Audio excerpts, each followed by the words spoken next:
Yeah, welcome back. I wanted to cut right to the good news. So the market broke out today pretty nicely above for the S&P 500 above the 3,000 level. I mean, this is quite a strong move. So if you look at the previous highs that were achieved back in October, and of course we saw that downdraft through the Christmas period, and then the bounce back and failed breakout at the beginning or end of April.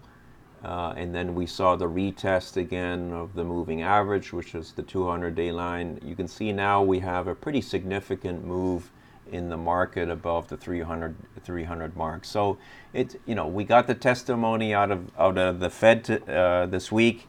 So the marching orders for the market are really don't fight the Fed. Powell said all the right things that the market wanted to hear. One of the words he used a lot was uncertainty. Uncertainty was pretty much, he said it, many times. He mentioned the word tariff. I mean, he got asked the question a lot by Congress on tariffs and what effect that would have on global growth.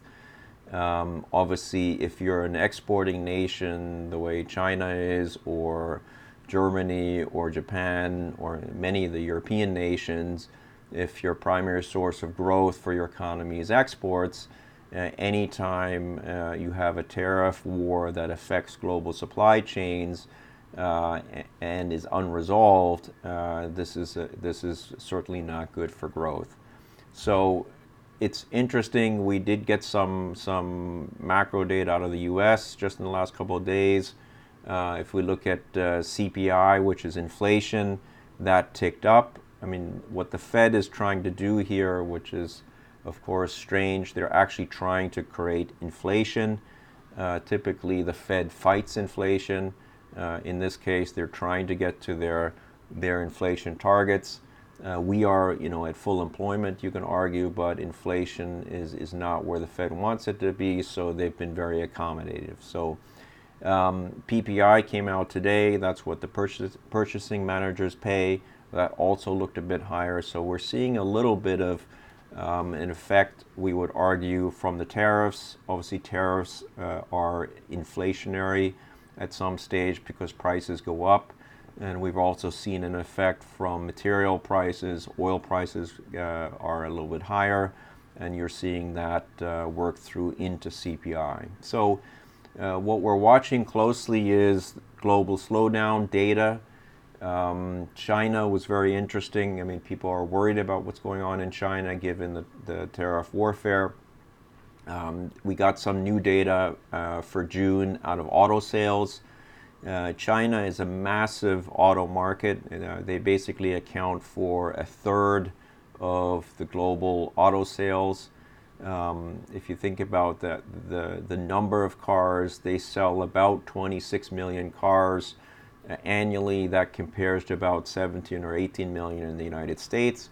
So it's a huge market. So the data for June showed year on year, the June sales were down almost 10%.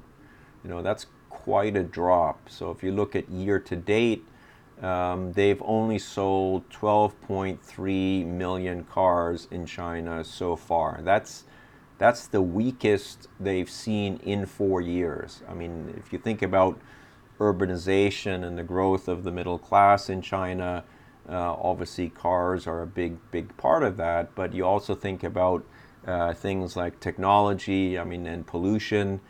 China obviously has a massive pollution issue, and the government is mandating that people use more electric cars and things like that. So that may also be a factor slowing traditional car sales. So we're seeing some evidence that traditional cars or older cars are actually, inventories are piling up in China, and some car makers are actually thinking about whether it's worth still pursuing that market given the transition from the combustion engine to electric cars. So that's something that also we need to look at. So annually then, car sales in China are down about 11%. that's not insignificant. So we want to be careful about that. So the market is going up, which is good news. Obviously, the bad news in a sense is we're seeing it all because of multiple expansion. So valuations, or the multiple on the market, is going up. We didn't have much earnings news this week.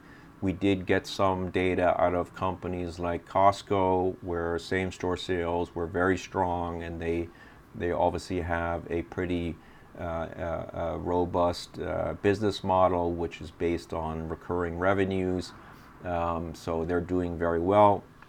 We saw some disappointments in the healthcare side today. A company that we like a lot, Illumina, had basically guided down its revenue number. If you think about what Illumina does, they are in the genomic sequencing side, and their customers are very large research organizations and universities and hospitals and so forth. So their order patterns tend to be quite lumpy. So the question is this a timing issue, or is there a slowdown in genomic sequencing, which is something we don't think is the case. So that bears watching. I mean, Illumina has been a great stock for us for a number of years. Today it's having a bit of a rough day.